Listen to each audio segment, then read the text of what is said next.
Mystery Theater.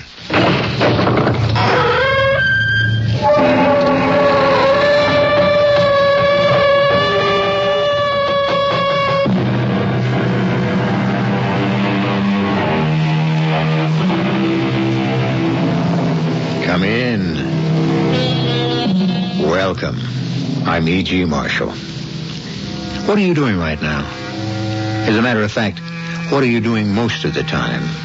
Is it something that makes your heart sing and your spirit soar? Or do you just put in your 8 hours?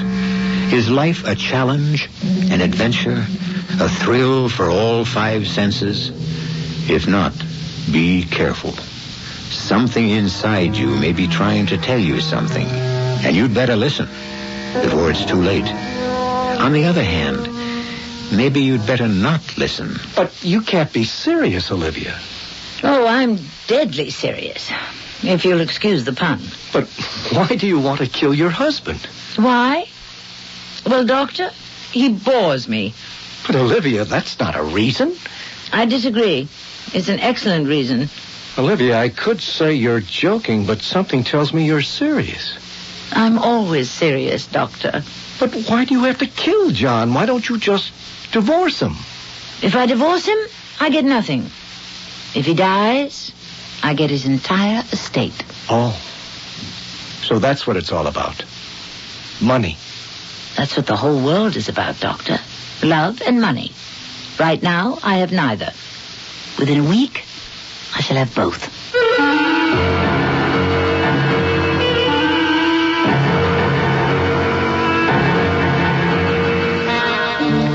Our mystery drama, Sleepwalker, was written especially for the Mystery Theater by Sam Dann and stars Tammy Grimes.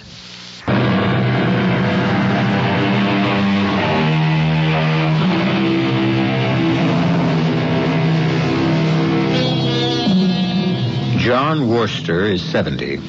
His wife, Olivia, is 35. And as some of you are already saying, aha, believe me, you have something to say, aha, about.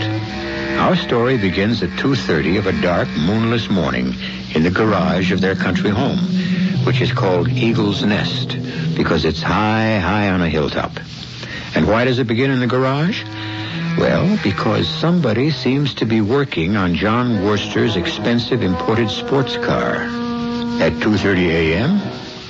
Who could it be? Why, it's Olivia. Blonde, slim, delicate Olivia. And what is she doing? She appears to be doing something to the brakes. Doing it deftly and swiftly. And now she's finished. She washes her hands, removes her coveralls, revealing only a beautiful lacy nightgown, and walks slowly into the house. Olivia! Libby! Olivia! Hold on! Olivia, my darling, you're walking in your sleep again. Walking? You are? That's impossible. Then what are you doing out here in the hallway? Here in what hallway? And look at the trail of destruction you've left. Oh, the vases. The vases you brought home from Greece. Must be true. I do walk in my sleep. Where was I? I don't know. And, what could I have been doing? Now, dear, get back to bed and we'll worry about all that in the morning.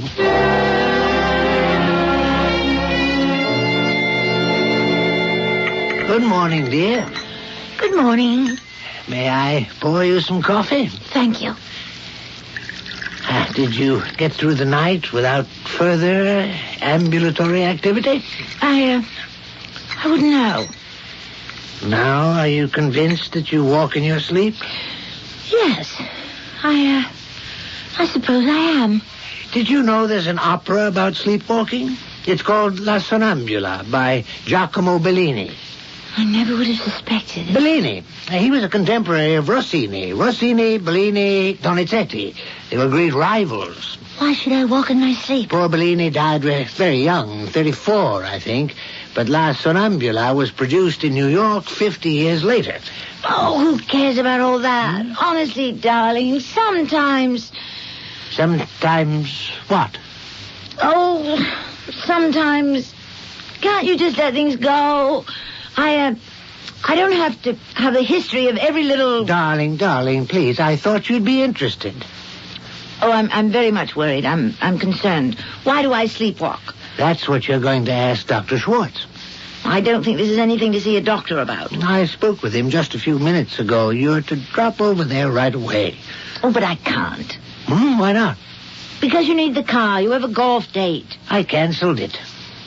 But you were looking forward to playing. It would be better for all concerned if I stayed home and started another chapter on my book. Now, I want you to see the doctor. Please, dear. It could be quite serious. All right.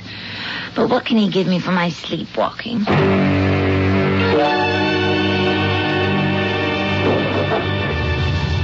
Libby? Yes, dear.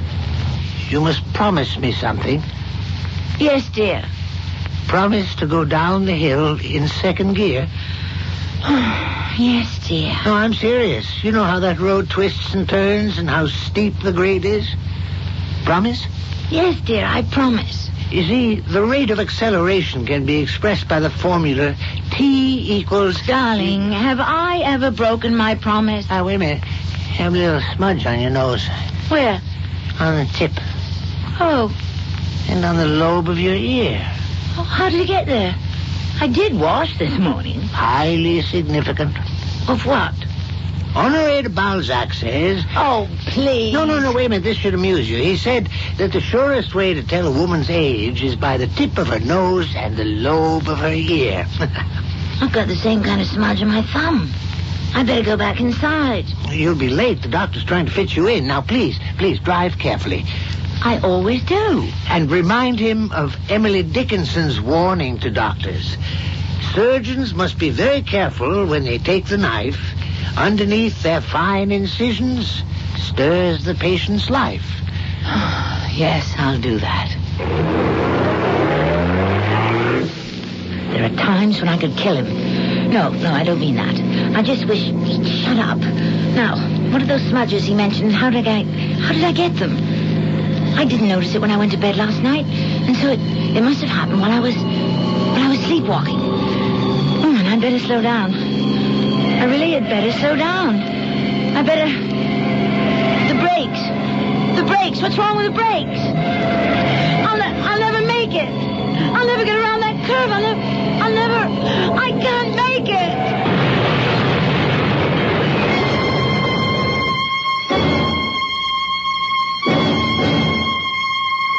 Darling, you all right? Yes, I'm fine. I've been kept here, they said, for observation. Then something's wrong.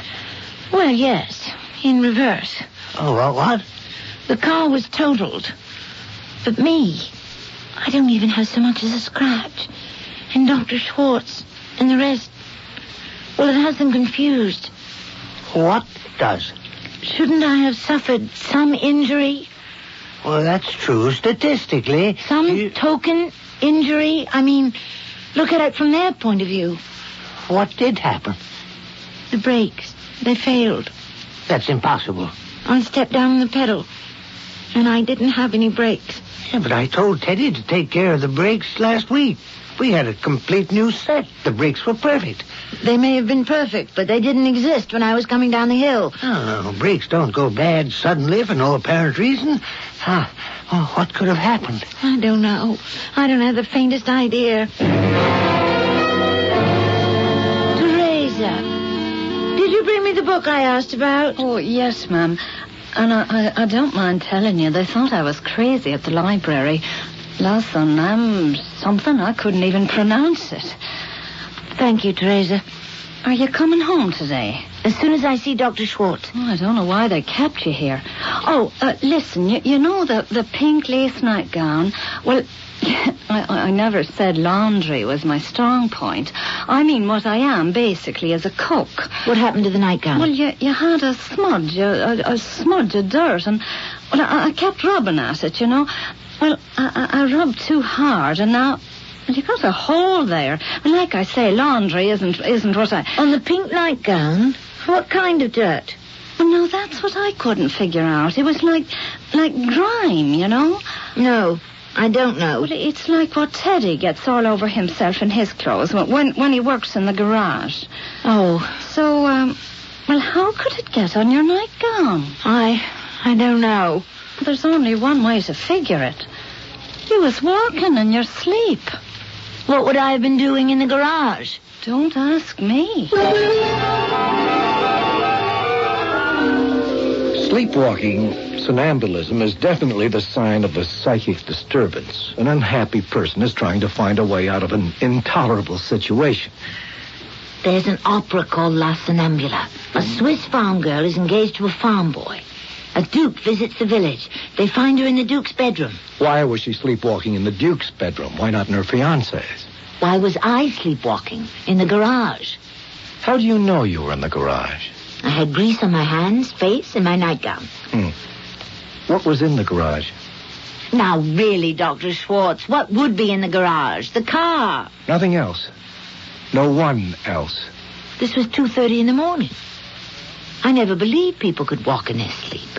Well, they can. Oh, I know that now. Tell me, what else can people do in their sleep? Theoretically, you can do almost anything you're able to do while you're awake. But you're asleep. What is sleep? Actually, you disassociate yourself from your real existence. But why?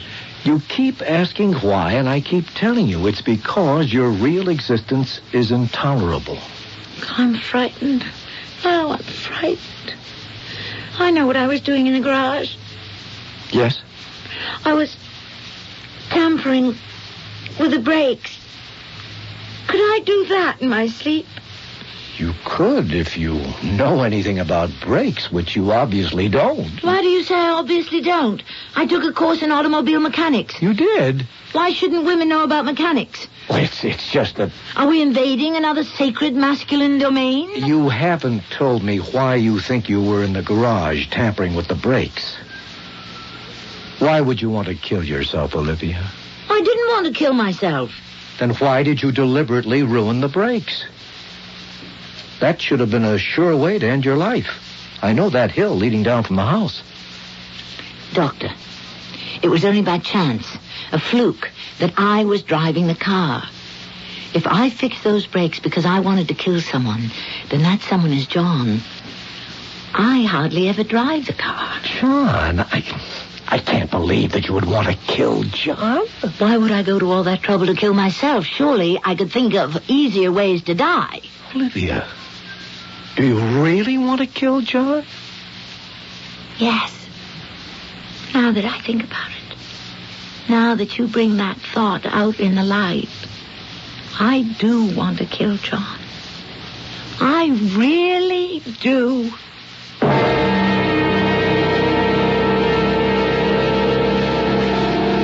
And they appeared to be such a happily married couple, too.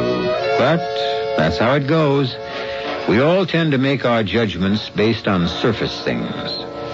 And what kind of surface do you present to the world? Well, we'll be dealing more with the subconscious, the unconscious, and even the conscious when I return shortly with Act 2.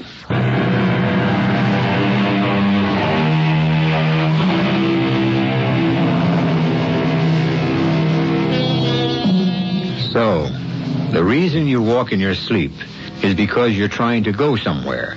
And that somewhere is away from here. Because here has become an impossible place. Olivia Worcester wants to leave her husband in the basic sense, which means leave him dead. In her first attempt, engineered by her subconscious, she almost killed herself. What now? But why do you want to kill John? Because I simply cannot stand him any longer. That's hardly a reason to kill him. It's the talking. The constant, everlasting, endless talking that's driving me crazy. That's why I can't stand him. But surely, Olivia, the need to communicate... Who says people have to communicate all the time? What's so glorious about communication if all you communicate is boredom and nonsense? Well, Listen, Doctor. My husband, John, is, well, how would you like to be married to a dictionary, an encyclopedia, a record book, an anthology that just goes on and on, day and night? If it's so bad, why don't you leave him? You mean divorce? Yes. I don't believe in divorce. I took a vow to, I know what you're going to say. Human beings are changeable animals and cannot really make lifelong pledges. Well, yes, basically. Then what happens to ethics, to morality? You're willing to commit murder and you talk about ethics and morality? What's immoral or unethical about murder? We always can find ways to justify it in the name of a higher purpose, especially when an entire nation does it. You can't compare a nation's fight for freedom, for independence. Why not? The reason I want to commit murder is for my freedom, for my independence. But you have an alternative. Divorce. I made a vow never to divorce him. I didn't make a vow not to murder him. That's a very convenient morality. You can't mean all this. You doctors. You want everything so nice and neat and orderly. And most of your patients play that game with you because they want your approval. But this is how I think and how I feel. We have to do something about it. That's right. Because if I don't kill him, then I'll keep on walking in my sleep where I have an excellent chance of killing myself. You need therapy, Libby. Let me recommend a psychiatrist. And what will he do? Make my thinking more acceptable? The word is normal. Same thing. You want me to learn to put up with John or agree to a quiet divorce? Yes. And if I go the divorce route, I'll lose out on most of John's estate. So, money's an issue here, too. Certainly. Love and money. What else is life all about? Well, Libby, John's twice your age. He'll die long before you will. Not the way he takes care of himself. Age is age. He may die of natural causes if you give him a chance.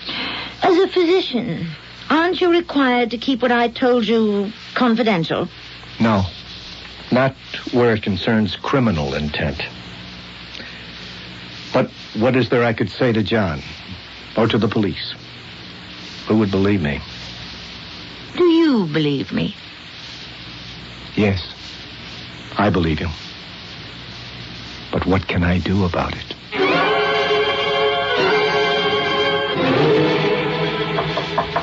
Come in. What is it, Teresa? Mrs. Worcester, I was wondering if you'd go downstairs and put in a good word for Teddy. Why? Well, Mr. Worcester's fixing to fire him. Fire Teddy? Why would anybody want to fire Teddy? Well, the mister's real upset with Teddy. And, well, if he fires him, I don't know what I'd ever do. You see, Teddy's asked me to marry him. He did? Well, not in so many words, but, well, he's been hinting at it. So, well, how could I stay here if he's canned? Well, we can't let that happen. Wait. What have you got there? Is that a gun? Yes, ma'am. It's Teddy's old .32 caliber revolver. What do you do? Well, when Teddy loses his temper, he's apt... Well, you see, he shouldn't be near a gun.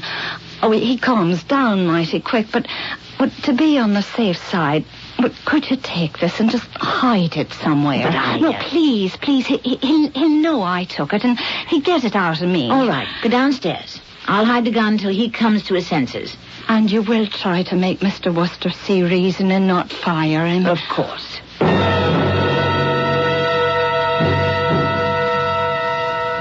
Now, how long's this been going on? How long's what been going on? How long have I been paying for gasoline that I never used?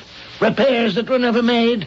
Supplies that were never delivered? I don't know what you're talking about. I have here a bill for $72 for new brakes. You got new brakes, Mr. Worcester. Brakes that lasted less than a week.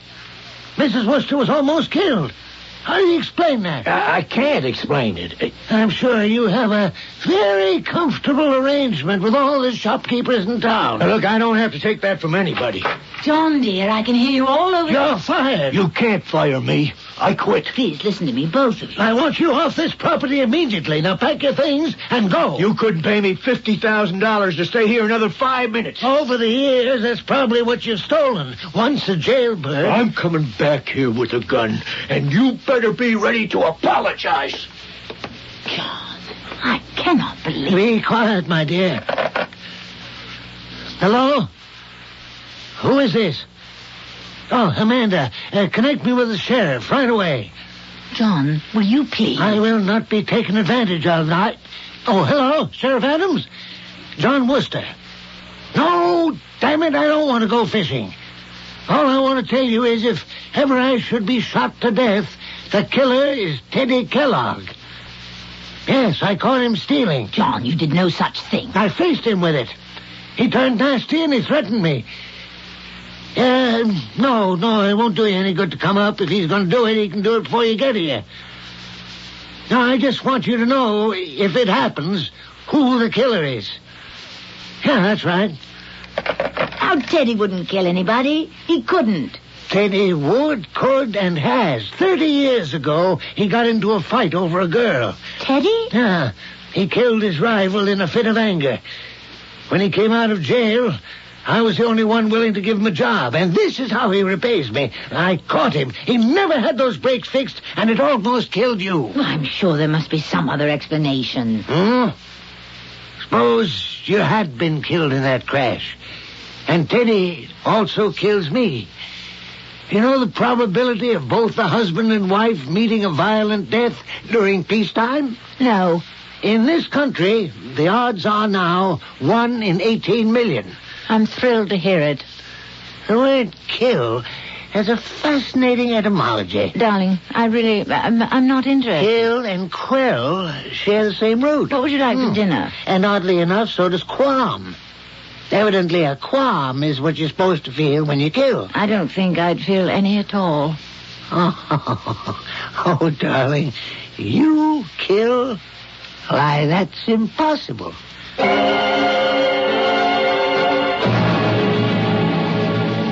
And now, dear, you're sure you don't mind staying alone in the house? I'm sure. It's only for one night. I do have to meet my publisher in New York. I said I didn't mind. I'm sorry about Teresa. John, you'll miss your plane. I realized she had to quit after I fired Teddy, but I couldn't help that. The man is so obviously a thief. Well, all that's over now. Are you sure you'll be all right? Yes. Talking about thieves, do you know the very first time the word thief is mentioned in written history? John! Where has the time gone? I mustn't miss my plane. What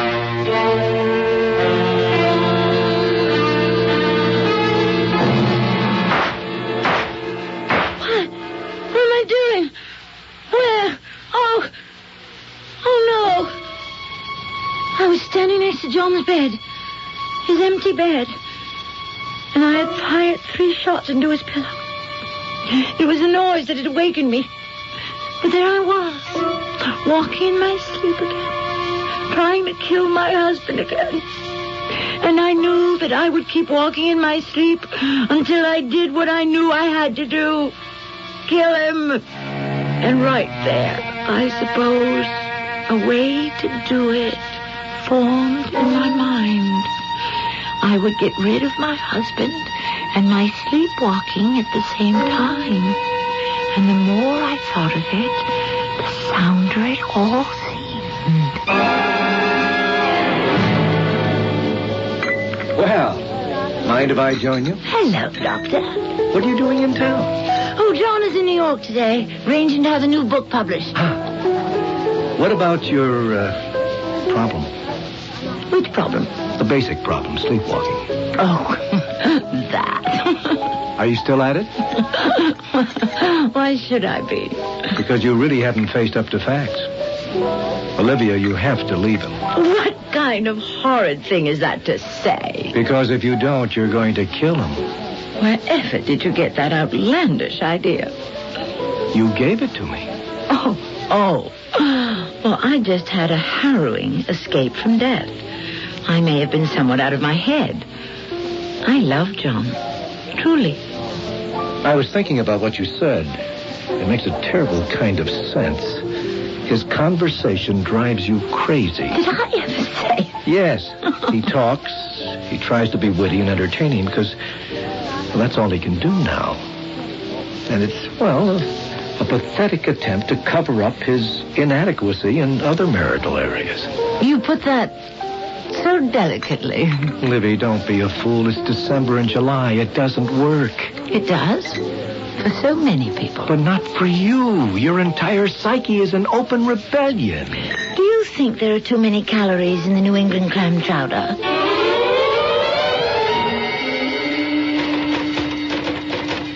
Oh, I hope I'm not disturbing you, darling. Oh, no, not at all. New book's coming along just fine. It's all about the history of marriage. That is, how marriages have influenced history. Oh, it's fascinating. Hey, do you realize that the 3 great European kings who were overthrown by revolutions were married to the same kind of woman? Really, John, Nicholas of Russia, Charles I of England, Louis XVI. John, why don't I make us a cup of tea? Oh, well, hurry back, dear. Your reactions are so important to me. Who was it said, well begun is half done? Listen to me. I'm even talking like him now. But I'm beginning to do what has to be done. And the first thing is to make a telephone call.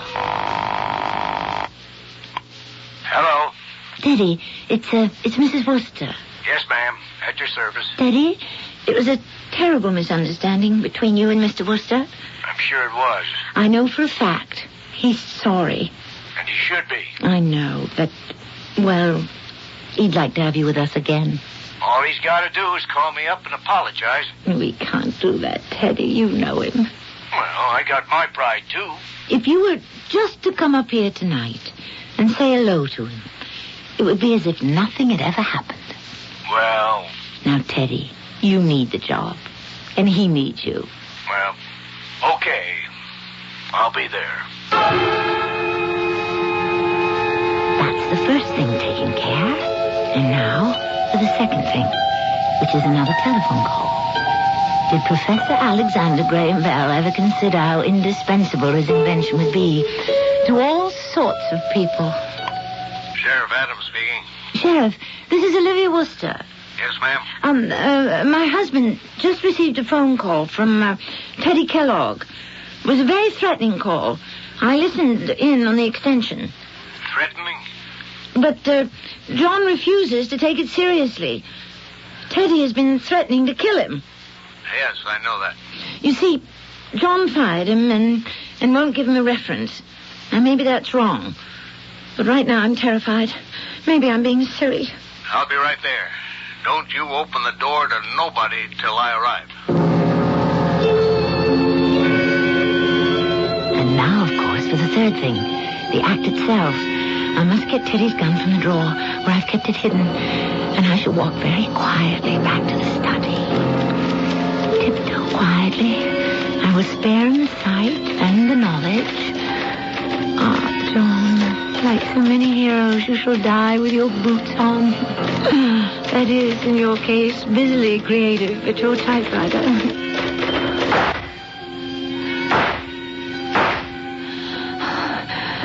And now, I shall wipe my fingerprints off the gun and do the ladylike thing. Faint at the sight of this awful blood and violence.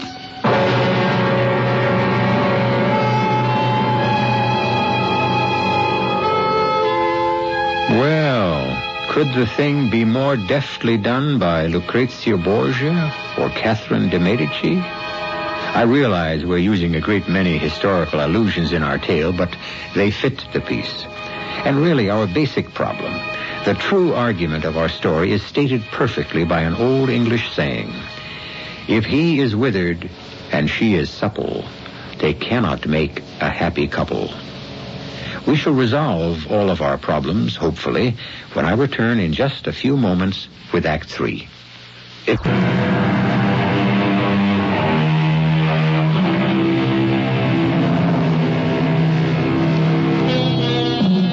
Sleepwalking, or somnambulism, is a deep psychic disturbance, an indication of a dangerous problem. Therefore, if one is to rid oneself of the affliction, one must rid oneself of the problem. And that's just exactly what Olivia Worcester has done. She got rid of her problem. Utterly, completely, and permanently. She killed him. Mr. Wooster, the missus said I was to come. Mr. Wooster! Mrs. Wooster! What happened? Mrs. Wooster, what happened? What happened? You killed him! You killed him! No, Mrs. Wooster, I did no such thing. Murderer! Mrs. Wooster! You threatened to kill him and you came up here, murderer! Now, hold on. You got this all wrong. I saw you do it. I was here and I saw you do it. But I never... You had your gun and you fired at him. No, I didn't. You killed him. You're crazy. You just called less than 20 minutes ago. You threatened his life. I did no... I heard you on the extension. I better get out of here. Murderer! They'll believe her. They'll believe her. You won't escape. You won't escape. Hold on there. Hold on. Stand still, Ted Kellogg. I'm being framed. Just hold still. You're not going to make me pay for that murder. What murder? John Wooster. You mean you killed him already? I didn't kill him. Let go of me. Sheriff, he killed my husband. He killed my poor darling husband. I didn't kill him. He came into this house like a madman. And he had the gun in his hand and he just shot John down. In cold blood, he emptied the gun. I fainted. Oh, it's too horrible to talk about. Now you just take it easy, Miss Wooster. Sheriff, it's a lie. And you shut up. You'll get your chance. Mrs. Wooster, I don't know what to think. Oh, Teresa, I forgive him. He didn't know what he was doing. He says you'd called him on the phone and asked him to come here. Oh, no, my dear, I'm sorry. Well, he never lied to me. My dear Teresa, he has to deny his guilt to you. He's afraid he'll lose your love. I keep telling him I'll stand by him no matter what. Poor man. I mean, after all, his reputation is important to him.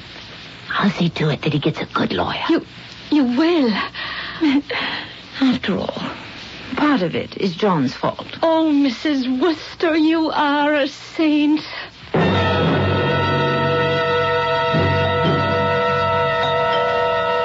Just a minute. Oh, Hello, Olivia. Dr. Schwartz. May I come in? Thank you. I was on my way out. So, Olivia, you actually did it. Did what? Livy, you know what? Please, I'm busy. You killed him. I killed John? Oh, yes. I'm afraid your information isn't adequate. Teddy killed John. No, I was right the first time. You killed John. And then you framed Teddy. Now, see here. You have no right to... Don't waste all this outraged innocence on me. Save it for when you'll need it. I haven't the faintest notion of what you're talking about. We were all through this before. We spoke about your absolute need to kill John. But the police have Teddy. The police, being human like the rest of us, can make mistakes. No, Teddy threatened my husband, who warned the sheriff that Teddy might try to kill him. My husband gave Teddy ample motive. I know all that. Furthermore, the murder weapon was Teddy's gun. Which was in your possession. Oh, no. I had returned it to Teddy. He denies that. I'm sorry. So? What happens now, Does Teddy pay through the nose for your murder? Teddy, of course, was drinking that night. He was brooding. He felt he had been ill-used. It was a crime of passion. He may get 5 or 10 years. On the other hand, you could plead temporary insanity. You're psychologically disturbed. You would get an indeterminate sentence to be served under psychiatric supervision and treatment. You could hope to be cured. You can't inherit an estate if it comes to you through an act of murder. Olivia, I'm trying to save By you. throwing me into prison? By trying to cure you. You can't prove one word of what you're saying. Olivia, you're playing for the highest stakes in the world. Your life, your sanity. My life is in no danger, and I'm perfectly sane. Olivia, you and I know better. You and I know what you felt you had to do. Perhaps.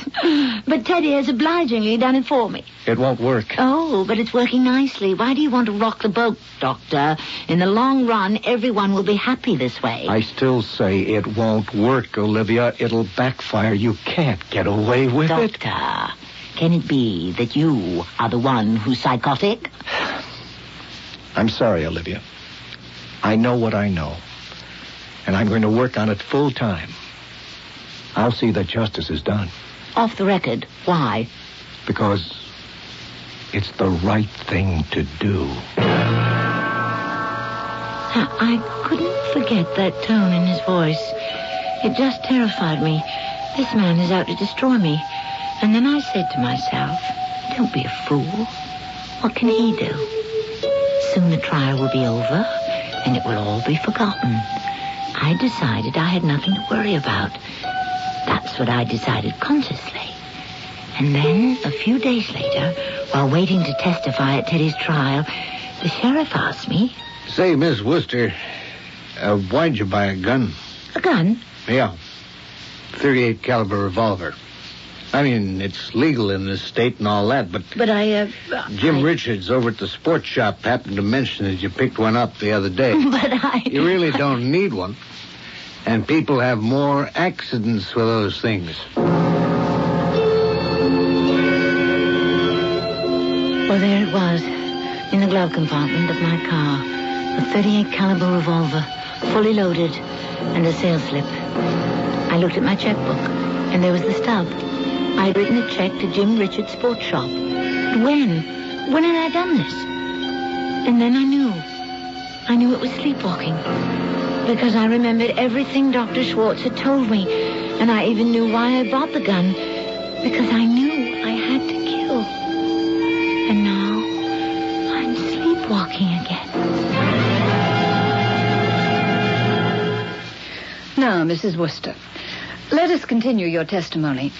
You say the defendant entered the room. Yes, I was reading. My husband was typing. And Teddy, Mr. Kellogg, shouted at my husband that he was going to kill him. And what happened? What happened? He fired his revolver at John. He emptied the gun. How do you know he emptied the gun? Because he kept pulling the trigger. You could hear it go click, click, click. And the clicking was even more frightening than the shots. And then? I don't know. I fainted.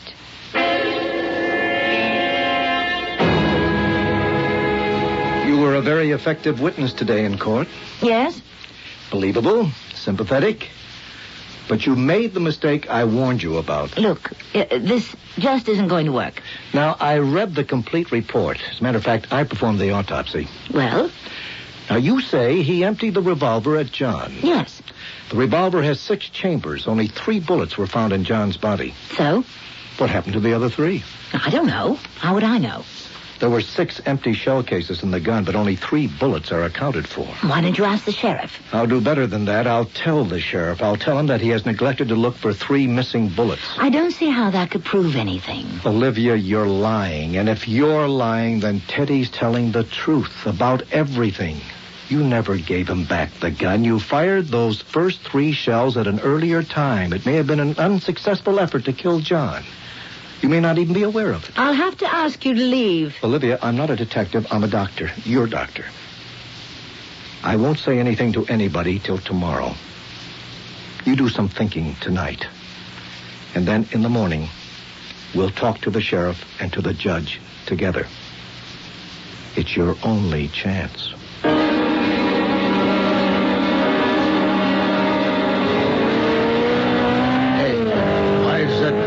Driving at that speed.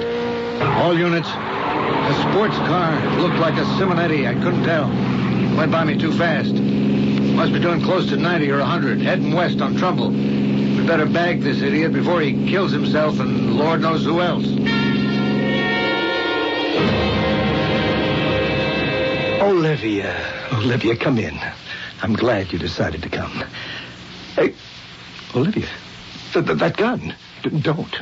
You don't know what you're doing. I know what I'm doing. Olivia, wake up. I'm up. You're sleepwalking. I'm going to kill you. Olivia. I have to kill you. You understand that, don't you? It's you and me. And once you're gone, I'll be at peace. At ease. Olivia, listen to me. It's your fault. You won't let up on me. Olivia, you'll never You're be at like peace. John was, and that's why I killed him. You also patronize me the way he did. You're so superior. Olivia, I'll be able to help you. You know the name of the girl in the opera La Sonnambula? Amina. Listen to me, Olivia. Yes, she had courage. She wanted the Duke, so she went to his room. Women like us, we can only express ourselves when we're asleep. I don't want to be cured. Please, Olivia, wake up. I never want to wake up. Never! Never! Never!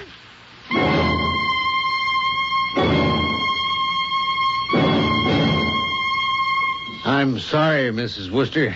I must arrest you for the murder of Dr. Stephen Schwartz. What? I must advise you that you have the right to remain silent. Murder? Your car was seen outside the doctor's house. The shots attracted attention. We have a number of witnesses who saw you coming out. We've looked in the glove compartment of your car, and we have the revolver. But he was my doctor. Why would I want to kill him? You'd know that better than we would. Why? Miss Wooster, you were described as wearing a robe over a nightgown. Man, this could have been a murder of passion. How dare you imply? I'm sorry. I'm only telling you what it looks like. And since you recently purchased the gun, that's premeditation, which could make it first degree. If people say they saw me do it, then I must have done it. You want to sign a confession? But I was walking in my sleep. It was all sleepwalking. Miss Wooster, as an old hand, let me give you some advice. Don't tell that story. But it's true. I do sleepwalk. Ask Dr. Schwartz. Yeah, well, that's the problem. Dr. Schwartz is dead. But it's true. Yeah. Well, for your sake, I can only hope a jury will believe it.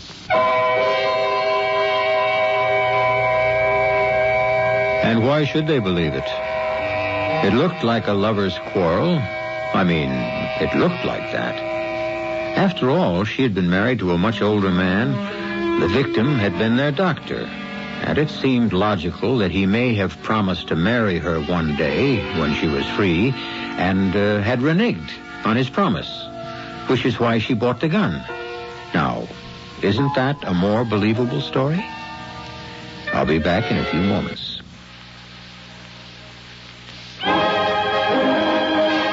John Williams and the Boston Pops Orchestra proudly present Music of America. Music of America, the ultimate star-spangled double album collection. 20 tunes that made America great. Over 70 minutes of your favorite American melodies, performed by our greatest conductors. And you can get John Williams, the Boston Pops, and 20 classic American songs on 2 records or 1 extra long play cassette for just $14.95 plus shipping. Only $15.95 plus shipping for the compact disc. Only through this exclusive radio offer from Teledisc.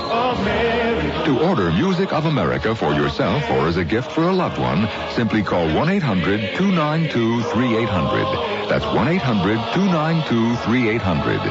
Credit cards accepted and satisfaction is guaranteed. Just call 1-800-292-3800 for Music of America. In the spirit of holiday giving, the Wall Street Journal offers the following advice. Give your business associates, friends, or even yourself a gift of real value. A gift that can benefit careers and help get the new year off to a successful start. Give the Wall Street Journal. The Journal provides a clear, complete look at the business world, and it's organized to give readers the news they need quickly every business day. From the economy to politics, personal investments to corporate finance, marketing to technology and the law, you'll find it in the Journal. What's more, the Wall Street Journal is a gift that will be enjoyed long after the holidays. Now, in fact, you can send a 12-week subscription for only $29.75. That's 12 weeks for only $29.75. Call toll-free 800-231-1800. Call now so the Journal's gift card in your name will arrive in time for the holidays. Today's Wall Street Journal. Faster, tougher, smarter. Call 800-231-1800 now.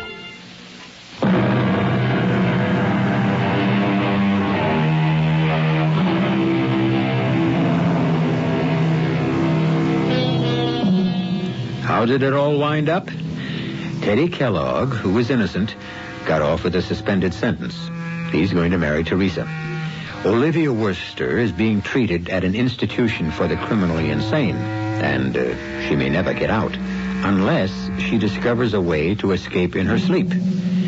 Whatever you do, don't go to sleep at this time, because we need a fine, experienced, sensitive audience right here, 7 times a week. Our cast included Tammy Grimes, Robert Dryden, Carol Teitel, and Sam Gray. The entire production was under the direction of Himan Brown. Since 1941, whenever our troops needed laughter, encouragement, and a little bit of home, the USO was there. Ian, I also have regards from you boys from Betty Grable. She sent you boys the regards. I'm sorry, that's all she sent. Today, nearly 5 million military personnel and their families live in surroundings that are often unfamiliar, sometimes unfriendly. The USO is still there.